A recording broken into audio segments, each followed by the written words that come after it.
The Soviet Union is experiencing a second revolution.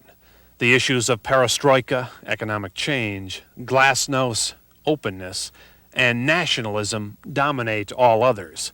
In the spring of 1989, 2 Americans experienced this new Soviet revolution, perhaps like none before them.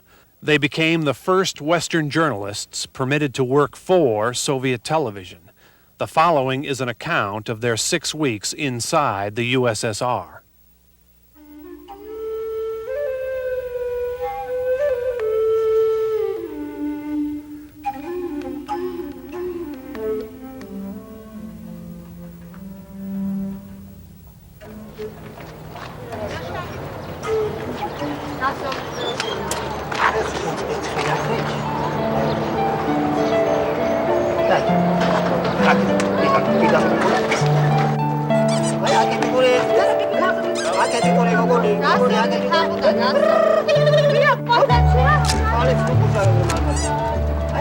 Later, when we looked at these pictures together, photographer Richard Crabb and I agreed this was our nicest day in Soviet Georgia. Martial law had been lifted, the really vicious troop units were gone, so the little parks around Tbilisi had reopened.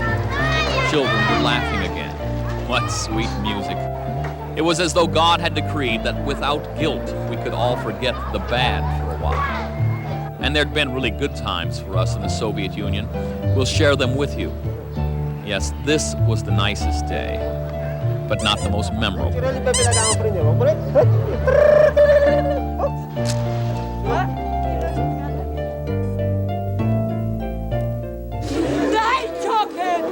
Natia Bolshilashvili was a pretty girl when she was alive, but a week-long coma followed by death had left her body discolored and bloated.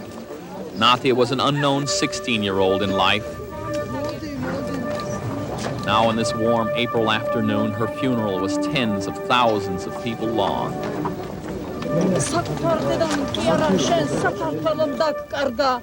The city of Tbilisi was making available a plot in an ancient honored cemetery. Words were spoken here about Natia that I'm sure are repeated still. She would not be forgotten by Georgia. And for us, an American television team, Natia's funeral would be permanently etched in our memories too. Her best friend Nino spoke for all. Natia was my best friend, and I loved her as my sister. And I don't know it. How can I forget it during all my life? Bear with us as we explain this tragedy by returning to Natia's wake earlier in the day. What a haunting scene. Her family's living room seemed to transport us deep into the Middle Ages, especially when Mrs. Bolshilashvili spoke to her dead daughter. Oh, Natia, everybody knows you. It's so hard for me, Natia.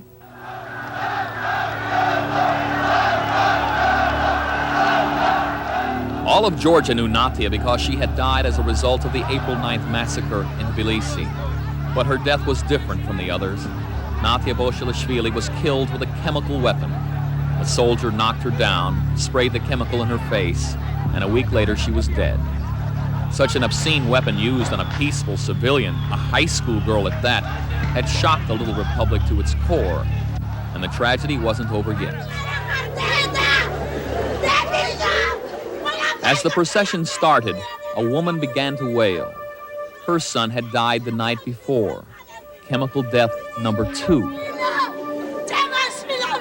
The 2 chemical weapon deaths raised the official massacre toll to 21. And with local hospitals jammed with more than 1,000 gas victims, Georgia was bursting with grief, seething with rage. Richard captured both of these with one picture. Look into this man's eyes. We made a vow to these eyes.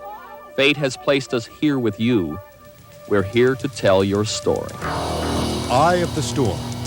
6 weeks in the Soviet Union. Good evening. I'm Simeon Smith. There are 15 republics in the Soviet Union. One of them is Georgia, and that's where we were assigned to work. Our job was to make feature television reports in Russian, which I speak. But after about 2 weeks, a near revolution broke out in the capital city of Tbilisi. The Soviet army perpetrated a massacre, and of course our job changed. During the next hour, you'll see all that we saw over there, a view of the Soviet Union never before afforded a Western television audience. Eye of the Storm is sponsored in part by Hyatt Hotels Atlanta, airport, downtown, and at the perimeter.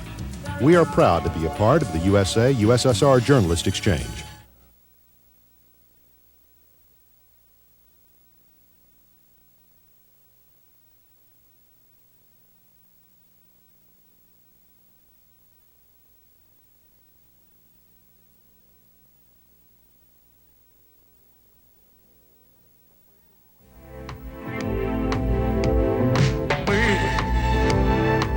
Придумали столько наград.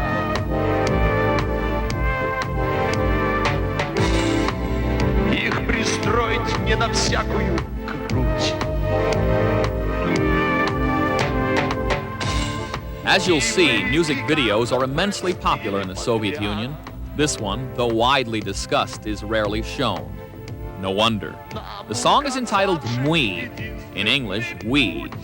It presents harsh reality. The lyrics say basically, we filled our leaders' chests with medals.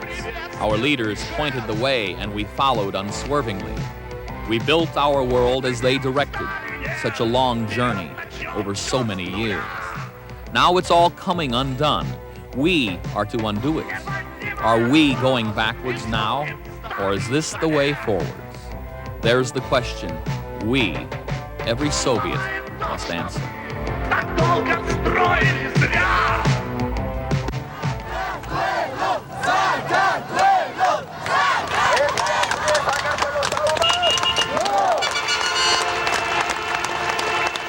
April 7th, and the question of forward or backward is tearing at the political fabric of Georgia. Thousands in Tbilisi want to move the republic forward, even to independence from the Soviets. Communist leaders say it's a move backward towards anarchy. The blue-clad Georgia militia refuses to react harshly against its countrymen, so communist leaders call in the army. Tanks and troops set up command posts, one at our employer, the television station. Demonstrators have gathered here to protest the news blackout. The rest of the republic has been told nothing of the strike paralyzing Tbilisi. The broadcast chairman remains reluctant to air the truth. Glasnost is one thing, revolt another. He'll be held responsible if news of the situation only worsens it. He sees a slim chance to pass the buck, and we make history. Let me hear the track. Have you laid the track in? No, I stopped at that. Oh, yeah. Leave about 3 seconds or so, for them to walk. We, the two Americans, are told to file the first and only demonstration story the Georgian people will be permitted to witness. In that case, I would write. We get help and a bit more. Вот меня интересует его позиция, его отношение ко всему, что он видел. Да. Я могу посмотреть, прочитать. Очень neutralny. Я обещаю вам. For 2 days, Mark, a station administrator, has accompanied us as we shot demonstration developments. Я думаю, что вы сняли хороший материал. Да, очень хороший. И надеюсь, Richard снимал все. Now he's here to remind us we owe him some favors. Никто его не арестовал. и даже не побил, как иногда показывают по телевизору. He says, what else did you want? Did you want to get arrested? He can arrange it. It's time we tell you more about Georgia.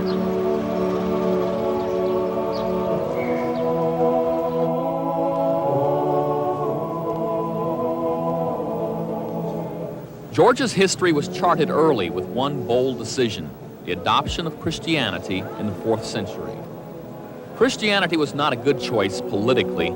Georgia is but the size of West Virginia.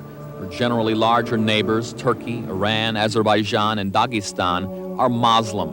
For centuries, they took turns attacking Georgia. Only Christian Russia could be persuaded to help, always at a steep price. Somehow, Mother Georgia survived, creed intact, a cup for friends, a sword for foes. Georgia is a beautifully rugged place with 17,000-foot mountains and raging, generally untamed rivers. Earthquakes and landslides torment a necessarily rugged people. Indeed, the name Georgia comes from a Greek word meaning lover of earth, and Georgians do love their land. They farm every arable inch. Combined with a harvest reaped from the bordering Black Sea, Georgia is the only Soviet republic capable of feeding itself. Of course, 1,000 years of warfare means fewer mouths to feed. Georgia's population of 5 million is 2/3 what it was a millennium ago. Everybody here speaks two totally unrelated tongues, Georgian and Russian. The Georgian alphabet is one of only 14 used in the world today. It appears above Russian, the official language since 1921. That was the year of the betrayal. The Red Army was permitted to enter Georgia in 1921 under a flag of truce. But once entrenched, the hammer and sickle was hoisted, the flag of independent Georgia outlawed. Against her will, Georgia became a part of the Soviet Union. Occasionally, we see pictures of Stalin, a Georgian. Georgia heeded his call to arms in World War II, and 25% of all adult males became casualties. When they don't die in wars, Georgians live a long time, an average of better than 80 years. Among the reasons we heard for such longevity, the esteem in which the elderly are regarded here, and a culture which holds dear the past and is slow to change. Even in bustling Tbilisi, population 1 million, remains of a rich history are everywhere preserved and sincerely cherished. But despite its many charms, I guarantee what will strike newcomers first, figuratively, if not literally. Traffic. An experience that screams to us, hey, you guys are in a real different place. Watch out for that Chaika and that Volga. Oh, dig this Lada roaring by in the wrong lane. Just as soon hit that Moskvich as give him an inch.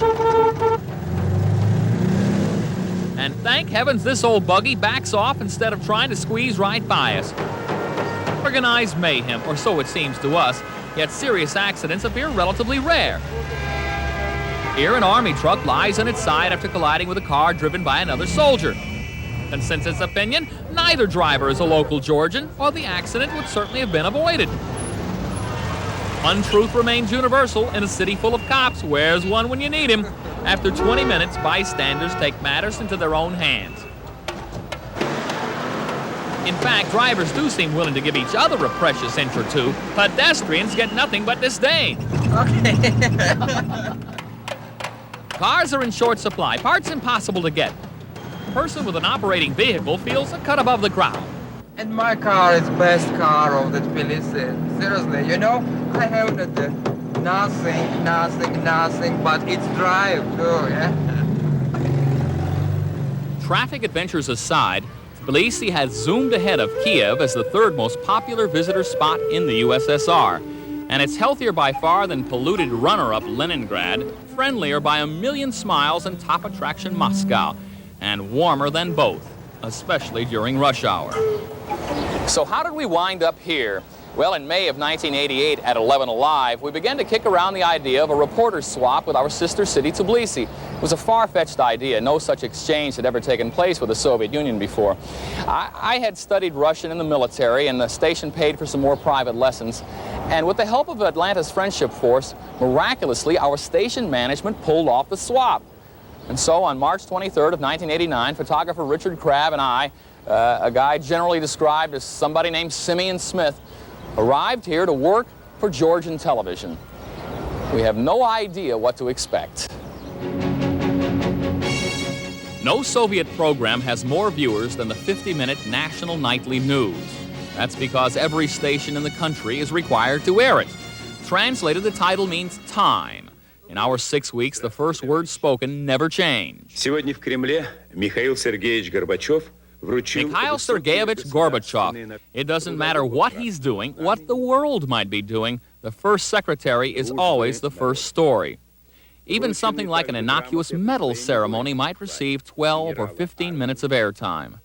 On this rather typical Soviet news night, the next half-dozen stories are meetings. Politicians or bureaucrats discussing problems, sometimes solutions. But Soviet TV rarely takes such stories outside the meeting rooms. The theory seems to be, why show, for instance, poverty when a politician can talk about it?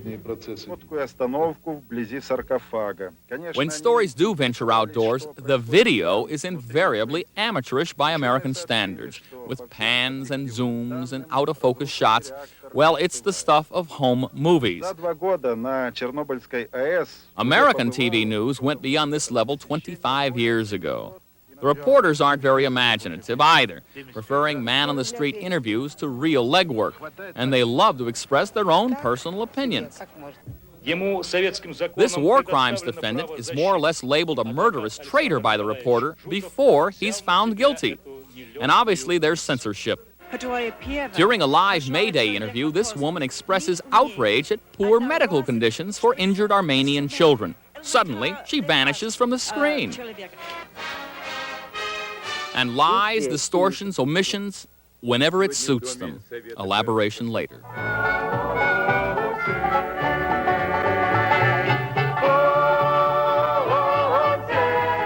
The staple of the day's entertainment fare is the music video. They cost Soviet TV nothing. Sadly, the clips, as they're called, come mostly from the Soviet bloc and are fairly lame efforts. There's also aerobics in the morning, soccer at night, and for the kids, an occasional cartoon. Remember, most homes receive only 2 TV channels, and the programming is often the same on both. Soviet TV is not a star-making machine. Anchor persons often appear only once a week. Each maintain a professional, rather aloof attitude.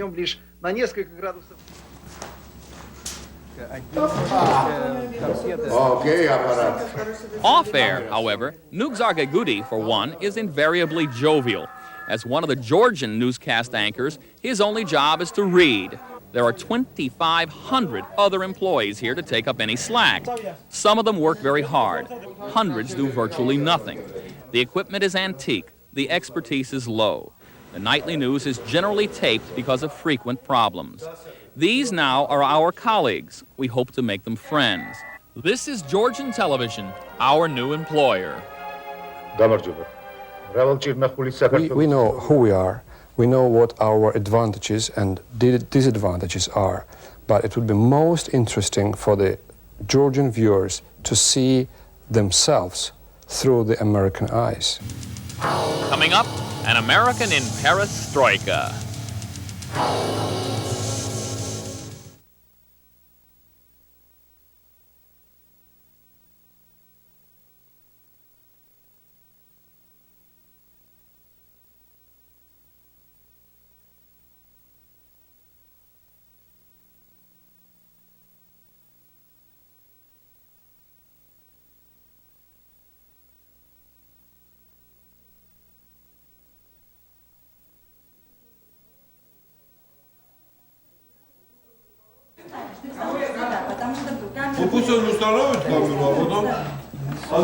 Our first Sunday afternoon, and the TV crew readies for Georgia's most popular weekend information and, of course, music video show.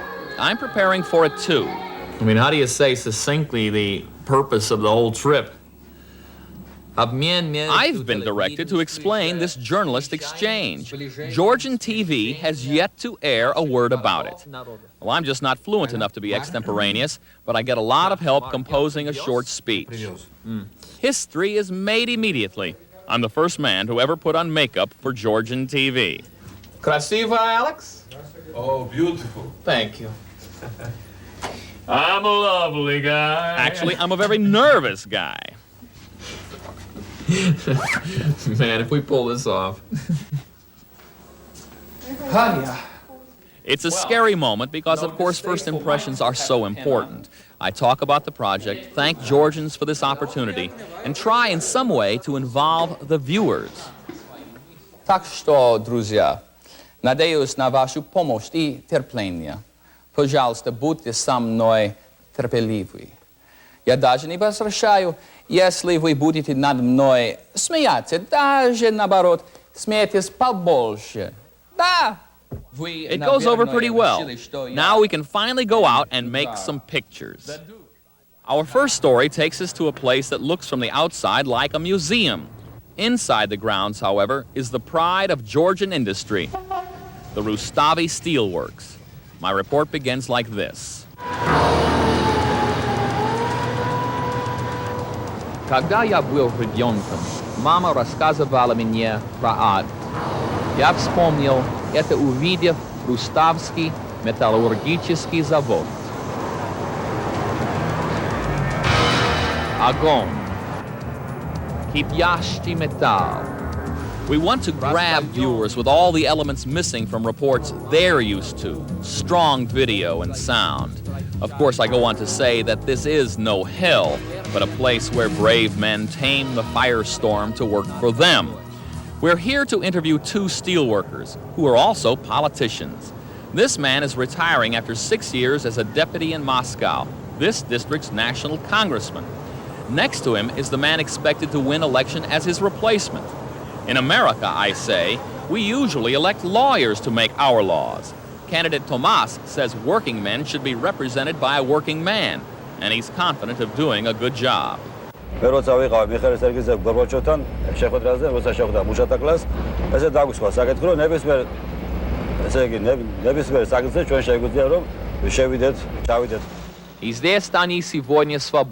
25th, the first multi-choice election in Soviet history takes place. I congratulate the people. Никогда в Америке мы смеялись над советскими выборами. Мы можем больше не смеяться. Tomas, wearing his one suit, wins by a landslide. Now, making this into good television won't be easy. I can't help it, this guy looks like Stalin. My major help for the first 2 weeks comes from Nug Zaruhadze. Nugi is the other half of this exchange. I'll help him report in Atlanta come May. And boy, do I need him now. The steelworker politicians insist on speaking Georgian, not Russian. It's a tough language. Achal, the word achal. Achal means new. Achali means new. Without a bit of censorship, the story airs to at least one rave review. My colleagues on television, today at the meeting this morning on the Georgian television, they said, hey, look, this is how you should do television. We average a 6-minute story every 2 or 3 days. This one in Georgia's Caucasus Mountains is about helicopter skiing. Most Georgians are unaware this is being done. Sadly, only hard currency, dollars or German marks, is accepted. Most citizens have neither. Still, most have never seen pictures of their own mountains like this.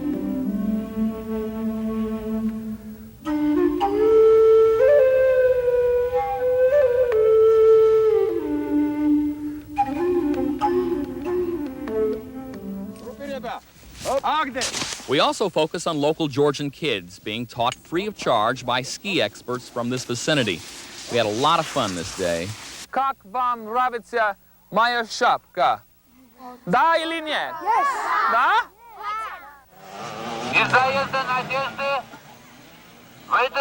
Photographer Richard Crabb is an avid motocross rider, so we do a story on the poorly equipped but bold Georgian moto enthusiast.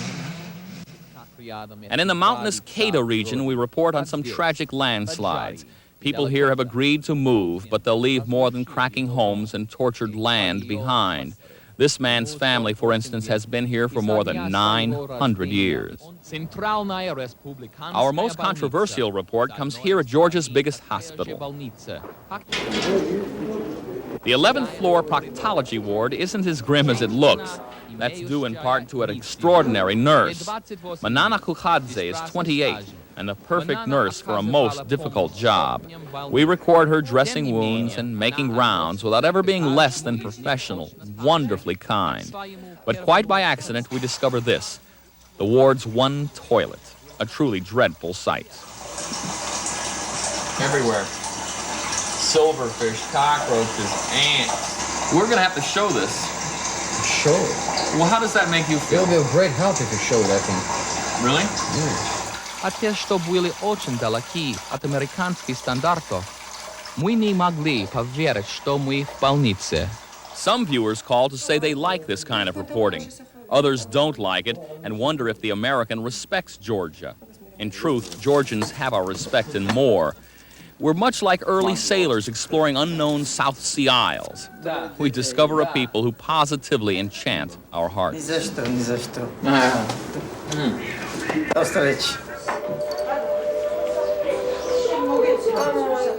Beautiful nurse Manana is divorced with an 8-year-old, Rezo. Her sister has already left for work when we pop in to offer her a ride to the hospital. Of course, it doesn't matter that we've already eaten. Her mother, Maria, a trolley driver, goes to work in the kitchen. Papa Ivan, a construction worker, pours cha-cha, Georgian vodka. A lovely welcoming toast is made. It's 8:15 in the morning. Okay. Все? Да. Oh, God.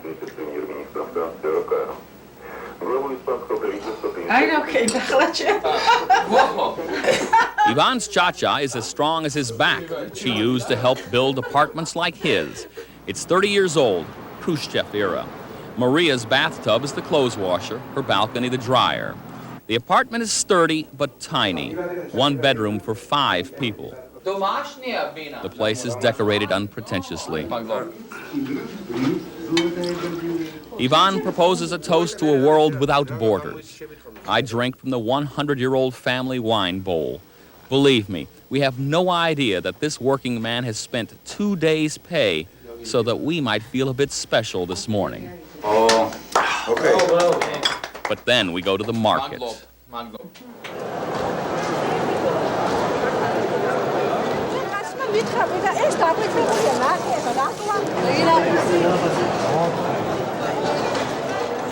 Georgia's farmers produce more food per capita than any in the USSR.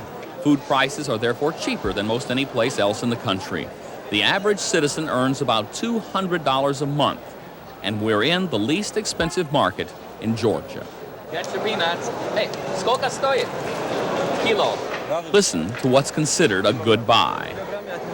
1 kilo, 10 rubles. 10 rubles? Yeah. Georgia farmer would do good here. That's $17 a kilo, or about $8 a pound for peanuts. We can't believe the prices of things. A chicken, $25. The same for a good cow head. Piglets are $50. No wonder the peasants are kind of friendly. Actually, after fertilizer and irrigation cost, $2 for a tomato may be a good deal. It's twice that in Moscow.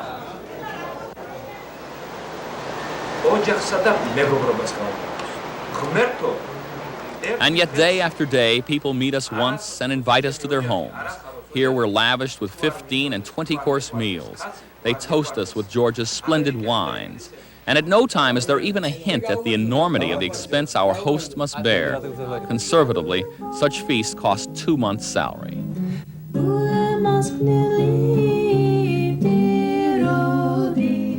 10 days into our project, we meet an extraordinary woman from Washington State. Karen Lewis has been backpacking around the Soviet Union for nearly a year. An artist, her host often becomes subjects for her drawings. Karen, too, is smitten by Georgia. Stay all night. Stay for a week. Come anytime. Drop in unannounced. There's always a cup of tea. There's always bread. What is the purpose of this book? Karen hopes to publish an illustrated book to teach American kids about the Soviet Union. She teaches us a thing or two, especially when she speaks of the independence demonstrations she recently witnessed in neighboring Azerbaijan. It seems television censorship there only worsened the situation. And that was one of the things that the people on the square were shouting about. Why don't they show our troubles, our conflicts to the rest of the nation? A week later, Karen Lewis's foreboding words ring in our memories as Tbilisi boils with the exact situation. Unlike Azerbaijan, however, crisis here will lead to slaughter. Up next, nationalism and bloodshed. Eye of the Storm is brought to you in part by Haverty's, where quality furniture is so affordable.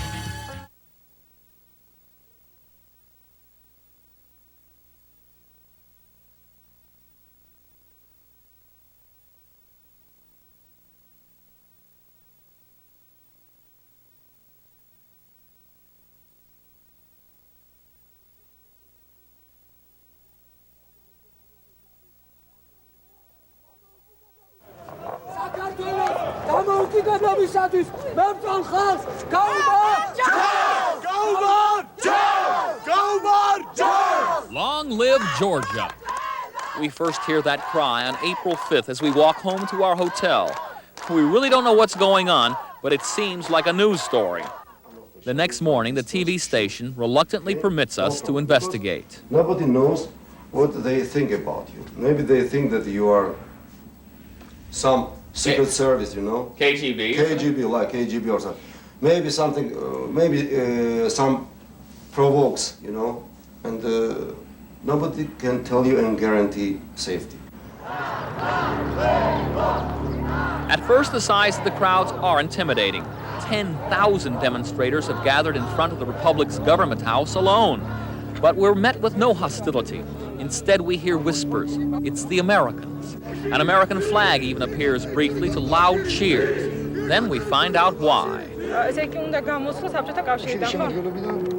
And Georgia tries to be independent and to depart from USSR and to enter so-called NATO, North Atlantic Treaty Organization. Secession? NATO? What's this all about? 200 or so students make up the conscience of this movement. They've pledged a 14-day hunger strike. Most are Georgians from Abkhazia, 300 miles to the west. Abkhazia has been a part of Georgia for centuries. Its population is 80% Georgian. But minority Abkhazians charging Georgia with civil rights violations once the region made a separate republic. And some Russian politicians publicly support the Abkhazian demand. Tbilisi is galvanized by what it sees as Moscow's interference. Many Georgians say now is the time to end 68 years of involuntary servitude to the Soviet Union. We are not against Russian people. We are not against any people. We are for the friendship between the peoples of the Soviet Union, but we want to be independent. Georgian TV photographers are here too. But later, the television chairman sends us all the same edict. No demonstration news will be broadcast tonight.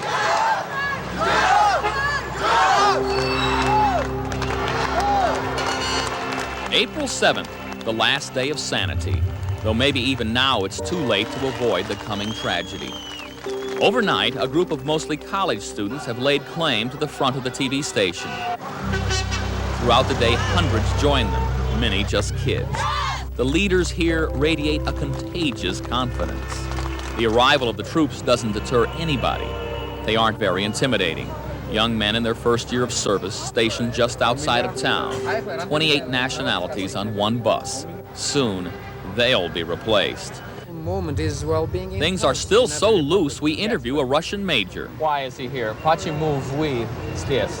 Насчет выхода из Советского Союза, по-моему, это решение некомпетентное. His words are firm, but off camera he tells us he's been in Georgia a long time and no, the demonstrators are not completely in the wrong. Probably what's happening behind the television station has more to do with determining our individual fates than anything else. Many of the employees essential to keeping the station running have left their post. An engineer demands a strike and the TV chairman's head for ordering the censorship. We are journalists. Isn't it possible for us to have freedom of speech? At a meeting with the party secretary, he said, "Tell the truth." And what happened? Our television chairman walked out. Replace him. Go on strike. We must have the truth. An hour later, we're told to prepare a story. We hear from the army man twice, 2 times. Why don't you want to comment on it? It's not my job. I'm only to report. If the rest of the thing is your job, why? I truly believe most everybody concerned wants us to get as much information in our report as possible, but it can't be so provocative the chairman won't let it air at all. We reluctantly agree not to show any protest signs or even run interviews with demonstration leaders, but we tell them we won't say anything that might distort the truth. Is it okay with Mark? This is our report. Tbilisi, Происходит нечто, и оно нарастает, кажется. I do think we tell the Republic of Georgia fully what's been happening. The story runs 5 minutes, and we show almost everything you've seen so far. Our next concern is to somehow get all of this news to America. We persuade a Georgian communist to take the tape to Moscow and the NBC bureau there. He tells us later his flight is delayed for hours by Army transports flying in. They're not like the other troops. These are men who've seen action in Afghanistan, crack soldiers, members of the VV, the Internal Security Forces. Killers. These are pictures made this day, April 8th, by Georgian Eldar Shingalaya, a woman's rally for independence. Our own camera is locked up when we arrive at the station. With bayonets in place, the Army orders Georgian TV to send us to Moscow. But the chairman stays home, never to return to his job. A brave replacement tells us we'll be secretly evacuated to another Georgian town, Batumi, before dawn the next day. All that night, both at the TV station and at the government house, people gather by the thousands. They sing traditional Georgian folk songs and tell each other freedom is close at hand. At 4 a.m., now April 9th, the Archbishop of the Georgian Church arrives at the government house. In seconds, the huge throng silences. The bishop says the troops are coming. Please come to the church or disperse. No, they answer. God is on our side. The bishop says no more. The people bow and pray the Lord's Prayer. At precisely this time, we're in our hotel waiting to be hustled away to Batumi.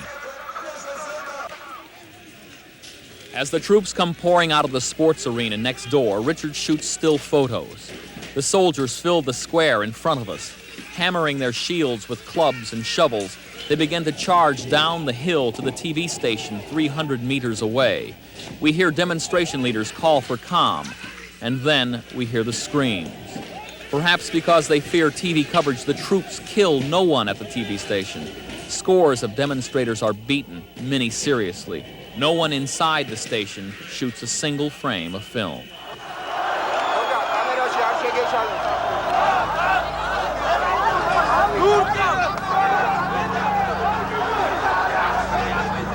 At the government house, however, filmmaker Shingalaya's camera is running. The army is also attacking there. His camera catches little more than panic and chaos. But eyewitnesses tell us later what's happening. This wasn't just an effort to break up a demonstration, but to massacre as many people as they could. Soldiers circled demonstrators and killed mostly women. Those who broke out of the circle were chased and killed. I saw some soldiers running at us with shawls. Their war cry was, "Kill the Georgians, they are Stalinists." But what crime have Georgians done that they don't like us? Why these war cries? Why did they kill my best friend? Why? Okay, we had posters and banners, but what did we do so bad that they must kill us? The official death toll this night, 16. 14 women, 2 men. But two things are surprising. Though some of the corpses look badly beaten, others show barely a scratch. And the other macabre oddity, there aren't nearly as many bodies as most demonstrators say there should be. Later, even when the official death toll is raised to 20, we are mobbed by people who say there are many more dead than that. We meet an American who's been studying in Tbilisi for 4 years. So you believe there's more than 20 dead? A lot more. That's a lie. That's a fantasy. I wish there was only 20 dead. There's no way. Not only 20. What would be a better guess, Ron? Up to 100, at least. At least 100. I've seen the reports on the walls and everything else. It's written in Georgian, all the people, the names of the people are missing. And those people are missing not just because they're missing, they're gone. Nobody will find them anymore. Why are they saying only 18 died? Soldiers circled demonstrators and killed mostly women. Soldiers came with shovels in their hands and began killing. Why did they kill my best friend? Reports of the massacre spread like wildfire and precede us to Batumi. April 11th. All of Georgia mourns for the dead of April 9th. Not only are the dead remembered, but so is their cause.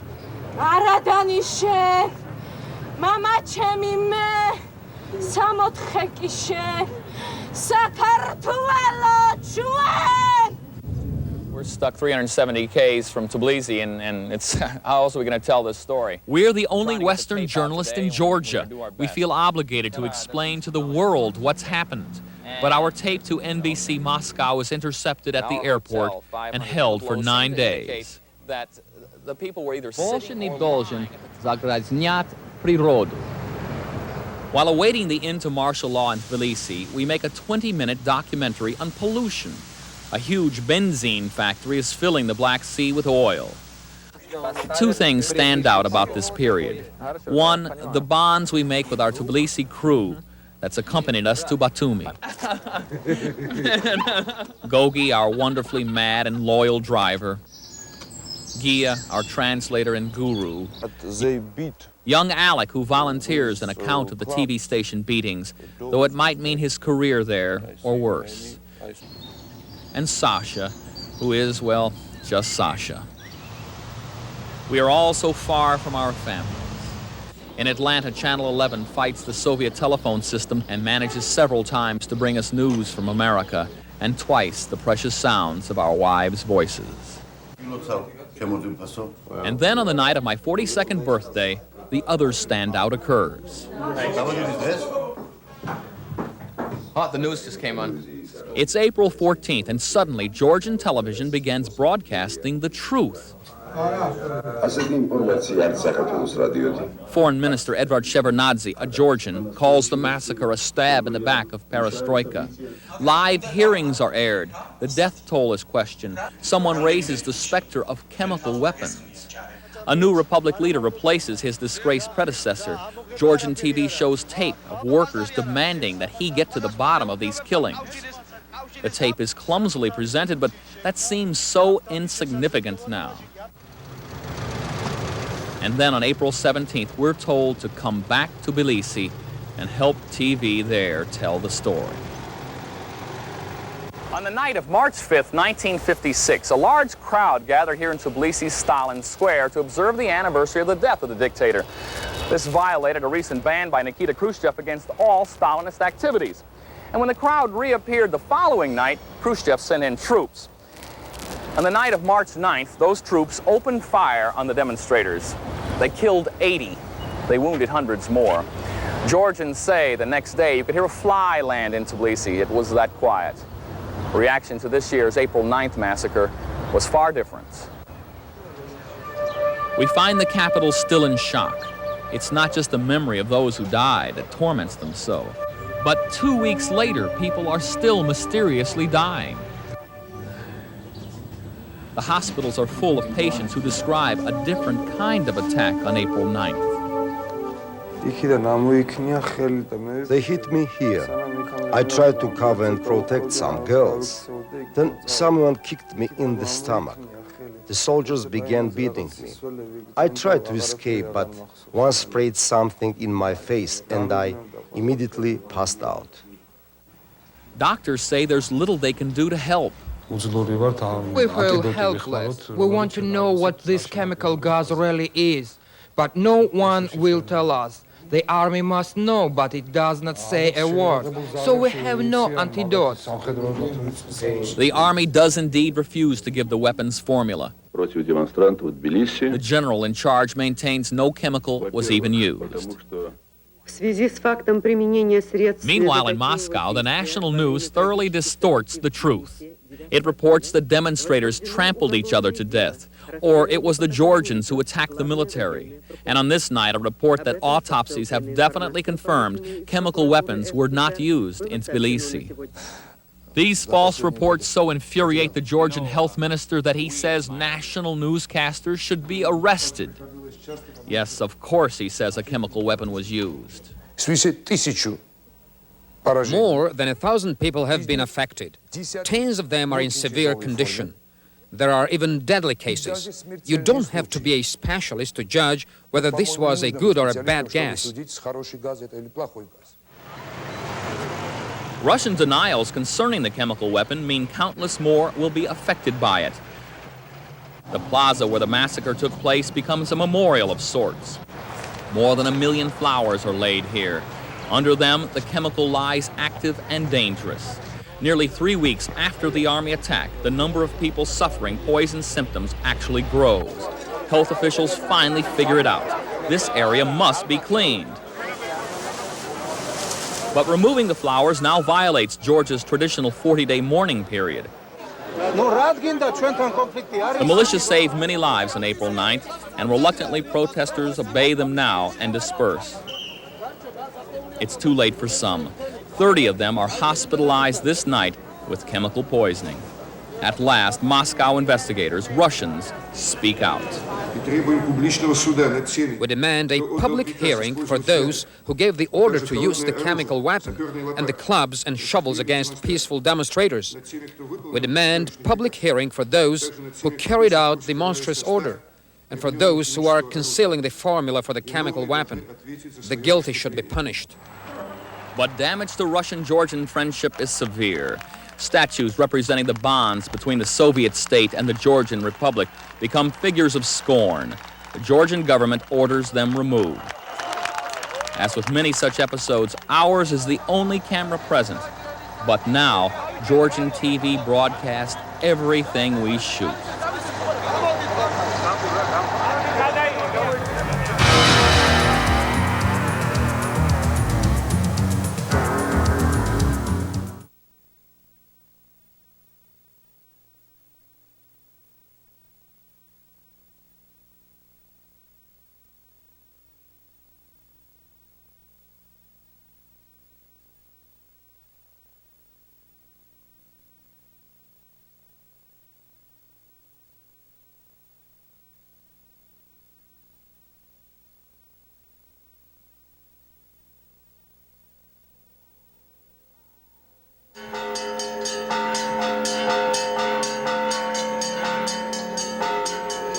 Georgian Easter, April 30th.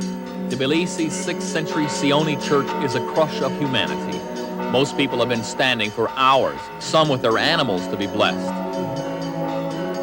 Until this year, only those who manage a place within the church can witness 1,600 years of Georgian Christian tradition. But now a miracle of sorts. Georgian television is for the first time ever broadcasting the service live to the entire republic. Something truly profound has been happening to our television station.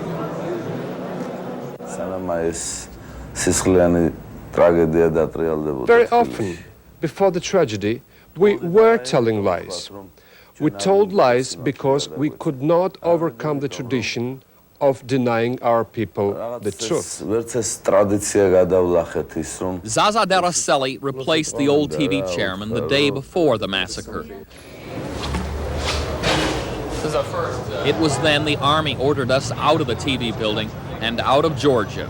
It was Daraseli who kept us inside the Republic, and he who brought us back to Tbilisi to contribute to the truth-telling.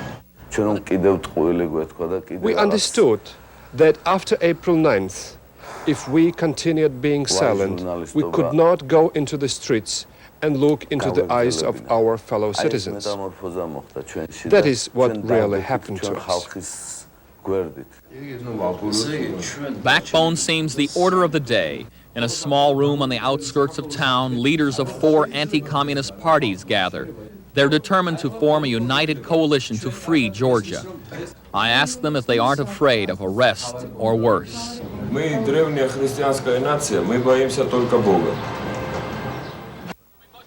Our final days are not totally consumed with news about the massacre aftermath. Sheep and a sheep herder. Each weekend, the roads leading to town fill with shepherds, their flocks, their dogs.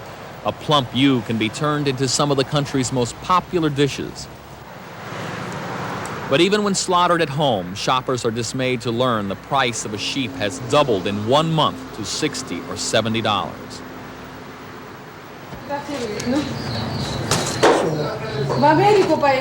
Food shortages are still a real problem. During martial law, peasants who provide so much produce were barred from the city. Now families still get by on little more than bread. Bakers work many extra hours, exhausting a month's supply of flour in days. A loaf sells for about $2, though these men say they could get much more. Some people no doubt do profit during these chaotic times. This man receives hourly offers for his flowers. People wish to lay them at funerals or memorial sites. But the man says Georgia also needs reminders that life goes on, and he won't sell his roses at any price. Then, Simeon, we have a lot of mineral water. This is open, you know, it's going in ground, you know, and here's a river, it's our ugly name. In fact, many of our friends look to the future optimistically. Maybe we can to find a way, you know, to exploit this water. And so I think so that very beautiful resort is possible to build here, you know, maybe. We agree to help interest America in Georgia's many natural wonders. Да здравствует 1 мая, день международной солидарности трудящихся! Ура! May Day was to be our last work day. In Moscow, indeed in the whole communist world as always, day-long celebrations are staged. Soviet television broadcast highlights from a dozen countries. Georgian TV closes for the day, for Georgia has canceled all May Day activities.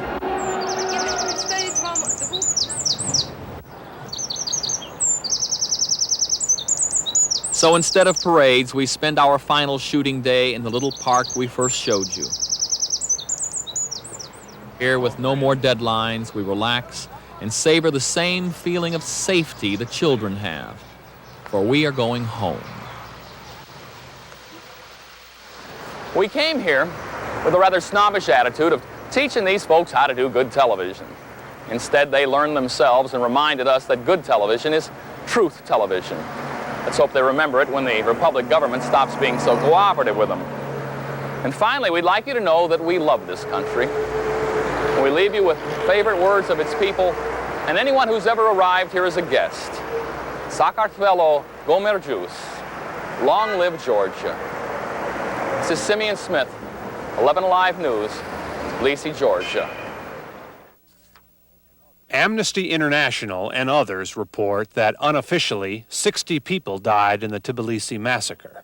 4,000 more were injured, most from gas poisoning. Physicians for Human Rights identified the chemical weapon used in Tbilisi as chloropicrin, a World War I gas later specifically banned by the Geneva Convention. A U.S. Senate resolution condemning the use of chemical weapons in Soviet Georgia failed when only 5 senators agreed to sign it.